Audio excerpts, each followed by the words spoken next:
So now ब्रैडकॉम group और यहाँ पर 34 के आसपास क्लोजिंग दी है। यहाँ पर 6% के ऑलमोस्ट यहाँ पर गिरावट एक सिंगल डे में काफ़ी दिनों बाद देखने को मिली है।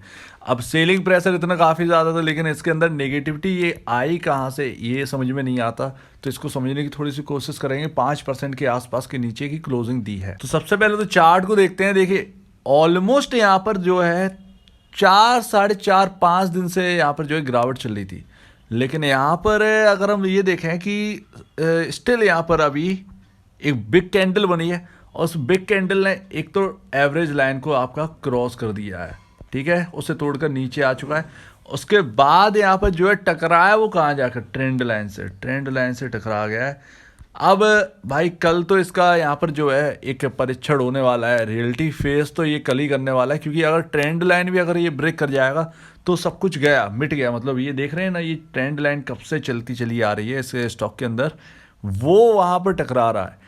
तो ये कैंडल अब टकरा चुकी है। आज वहीं से सपोर्ट लेकर थोड़ा सा स्टॉक ऊपर गया है, बट यहाँ पर जो है देखते हैं कि कल का सिनेरियो क्या है। लेकिन एवरेज लाइन का टूटना समझ में नहीं आया, कोई न्यूज़ ऐसी आई नहीं जिसकी वजह से यहाँ पर जो है कुछ ऐसी गड़बड़ी हो जाए।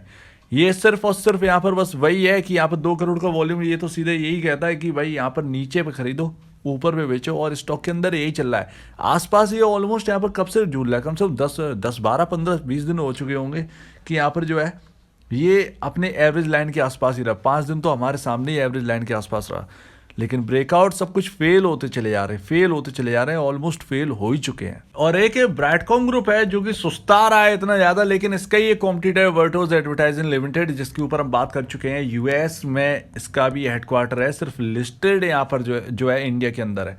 ये तो भैया रुकने का नाम ही नहीं ले रहा है। 80 रुपए का स्टॉक कुछ शायद 60 रुपए भी मार गया होगा। और इसके ऊपर मेरी बात हुई थी आपसे जब स्टॉक हमारा बीसीजी था 200 रुपए पर, 200 रुपए के आसपास, और मैंने कहा था थोड़ा सा यहाँ पर जो है अमाउंट आपको वर्टोज यानी कि जो इसका छोटा सा कॉम्पिटिटर है उसके अंदर भी इन्वेस्ट कर देना चाहिए, ताकि आपके पास दोनों की वैल्यू रहे। तो यहाँ पर जो है ना कहीं वो पिक साबित सही हो रही है। 200 रुपये पर पहुँच गया ये स्टॉक, 200 रुपये पर मिल ही नहीं रहा है। इवन अगर आप देखें मार्केट कैप कितना है, तो 200 करोड़ का मार्केट कैप है इस कंपनी का। ऑलमोस्ट मेरे ख्याल से 200 करोड़ का ये मार्केट कैप है। बहुत छोटे मार्केट कैप वाली कंपनी है ये। तो पैसा यहाँ पर इन्वेस्ट कहीं ना कहीं हो रहा है बजाय यहाँ पर बीसीजी के, पता नहीं ऐसा लग रहा है। और एफिल भी कुछ यहाँ पर जो है कुछ करके नहीं दिखा रहा है, लेकिन अभी ये कहना एकदम ठीक नहीं है, क्योंकि यहाँ पर देखिए इक्विटी है ही नहीं, तो दौड़ा दौड़ लगा है। इन्वेस्टमेंट भर भर के आता तो आज ये हाल नहीं होता। तो यहाँ पर देखना पड़ेगा।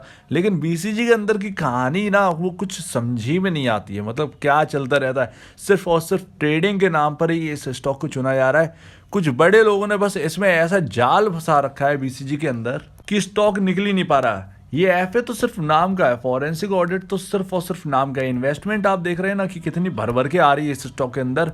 50% के आसपास ऑलमोस्ट यहाँ पर जो है डिलीवरी क्वांटिटी दिखती है, लेकिन फिर भी रिटेल इन्वेस्टर को किस तरीके से चकमा दिया जा रहा है ये तो अब समझी में आ रहा है कि किस तरीके से जो इंटरडे फंड वाले हैं वो अपनी डिलीवरी लेके यहाँ पर जो है काम कर लेते हैं। डिलीवरी फंड है। और अगर लॉन्ग चार्ट देखें ना, थोड़ा सा यही समझने की कोशिश करते हैं। अगर ये 29 रुपये का लेवल टूटा हुआ है, सबसे ज़्यादा डर ये लेवल का है। 29 रुपये अगर टूटा तो फिर ये एक नया लो लगाएगा, और वो नया लो कहाँ होगा ये हम समझ नहीं सकते। लेकिन हम पिछले डेटा के हिसाब से समझेंगे। ये 20 रुपये का जो एक लेवल है ना, वहीं से सपोर्ट लिया था एक काफ़ी बड़ी जर्नी के बाद इस स्टॉक ने। वो 20 रुपये बहुत कारगर है। तो अगर 29 का लेवल टूटा तो यहाँ पर ना चांसेस सीधे इसी के होंगे, उससे पहले तो कोई चांस है नहीं। एक नया लो का मतलब एक वहीं से सपोर्ट मिल सकता है 20 रुपये। ये फैक्ट है, ये रियलिटी है, और कहीं ना कहीं ये दिख भी रही है। बस यहाँ पर ये किसी तरीके से यहाँ पर 29 लेवल का लेवल जो है ना, 29 रुपये का ये टिका रहे। इसके ऊपर निकल जाए तो ज़्यादा बेहतर है। अब तो कुछ ऐसा कुछ नेगेटिविटीज कुछ ऐसा है ही नहीं जिसकी वजह से स्टॉक में इतना भारी मार हो।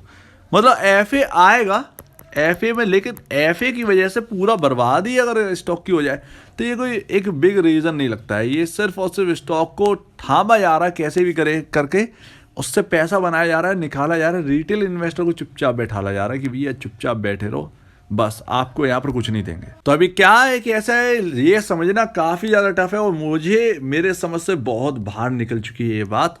लेकिन अगर आप पूछे कि स्टॉक तो फंडामेंटली अच्छा है, आप फंडामेंटली कितना भी अच्छा बोलते रहो, जब तक स्टॉक के अंदर मूवमेंट नहीं है तो किसी को भरोसा नहीं, इवन मैं हूं तो मुझे भी भरोसा नहीं। लेकिन क्या कर सकते हैं, एक लॉन्ग जर्नी देख ली थी 200 रुपये वाली, उसके बाद नहीं बेच पाए, यहाँ पर अटके हुए हैं, तो क्या कर सकते हैं। यहाँ पर सिर्फ और सिर्फ एवरेज ही किया है, बट अभी भी एवरेज करने की जगह है ही नहीं पुराने लोग की। अगर मैं कहूँ एवरेज करने का ये कोई प्लेस है ही नहीं, क्योंकि ऑलमोस्ट बीसी की अगर आप बात करें तो अगर किसी के पास 200 300 400 से शेयर से ज़्यादा है तो ना एवरेज करने की अभी ज़रूरत नहीं है आप, क्योंकि कहाँ मतलब अभी ऑलरेडी खतरे में झूल रही है पूरी गाड़ी।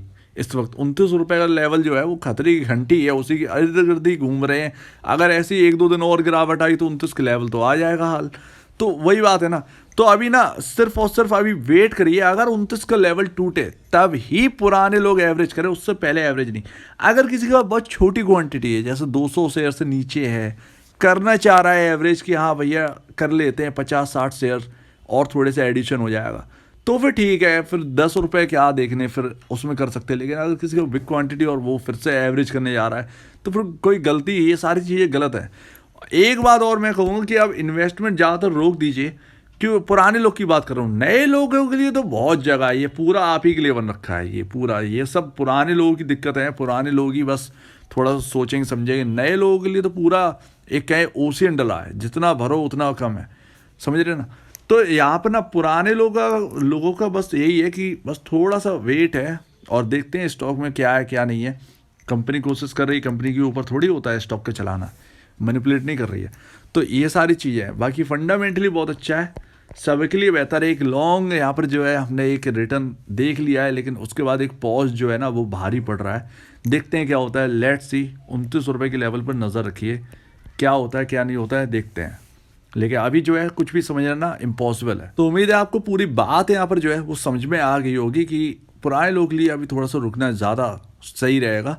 एवरेज मत करिएगा, अभी 29 का लेवल टूटे, 52 वीक लो जो है वो टूटे तभी उसके नीचे एवरेज करिएगा, अदरवाइज एवरेज करने की ज़रूरत नहीं है, क्योंकि अभी एक खासा कोई गिरावट है नहीं। तो अगर आपको इस वीडियो में कोई प्रॉब्लम, कुछ पूछना है, कुछ बताना, कुछ कहना है तो प्लीज़ कमेंट सेक्शन में कहिएगा। और अब दीजिए अपडेट देखने के लिए बहुत बहुत धन्यवाद दोस्तों।